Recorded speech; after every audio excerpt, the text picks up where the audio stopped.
morning, I'm Marcus Michles, and welcome to this week's installment of the Michles and Booth video blog, where we try to bring you topics that you might find interesting or need to understand a little better in order to get by with a car accident or personal injury question. I'm going to talk this week about Florida's rear-end presumption. And although a lot of folks have heard about that, there's a big misunderstanding, I think, about it. In Florida, if you rear-end somebody, it is presumed by law that you're at fault. If a law enforcement officer shows up and sees two cars and one rear-ended the other, the car that's behind or the second car, that car's going to get the ticket.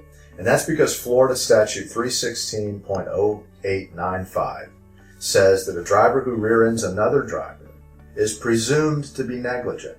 Now that presumption is rebuttable, and you make an argument. If you're the car that rear-ended the front car, if you can make a successful argument that they suddenly stopped, or were driving negligently in some other way, or their car broke down, or even if you had a mechanical failure or brake failure, you can rebut the presumption.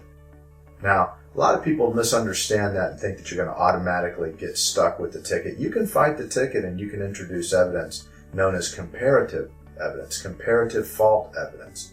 And that's where Florida has there's a general law in Florida of comparative negligence. What that means is that the finder of fact, or the jury, or the judge, or the traffic magistrate can find that there was a division or shared negligence. You know, you can divide negligence 50-50, 75-25, even 99% to 1% in a comparative negligence state such as Florida. In Alabama, the law is different. It's what's known as a contributory negligence state. And in that state, if you're more than 50% at fault, you can't bring any claim at all. In Florida, however, we have comparative negligence. And comparative negligence would allow you, as the car that rear-ended the front car, to introduce evidence of the comparative negligence of the front driver. Now that would include a sudden stop. That would include unreasonably driving, let's say, for example, too slow on a highway. Let's say you're driving over a hill and it's a 45-mile-an-hour speed limit, and you drive over that hill, and suddenly in front of you is a car stopped dead in the road. Well, if you rear-end that car, but you were driving legally in the speed limit, you could introduce evidence that car was negligently stopped in the road or driving too slow for conditions.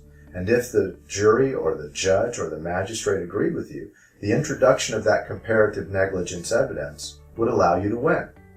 So it doesn't mean that it's a conclusion that can't be changed. It just means the car just acted a little bit against you. So if you get into an accident with a rear-end collision, make sure you get it, whatever witnesses, make sure you control the evidence as much as you can.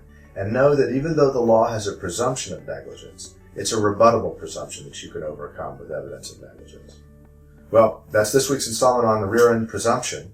If you've got questions, give me a call. You can always find us at michelsbooth.com or forthevictims.com/blog. And if you've got questions or subjects you want to hear, just let me know. Until next week, I'm Marcus Michles. Thanks for tuning in.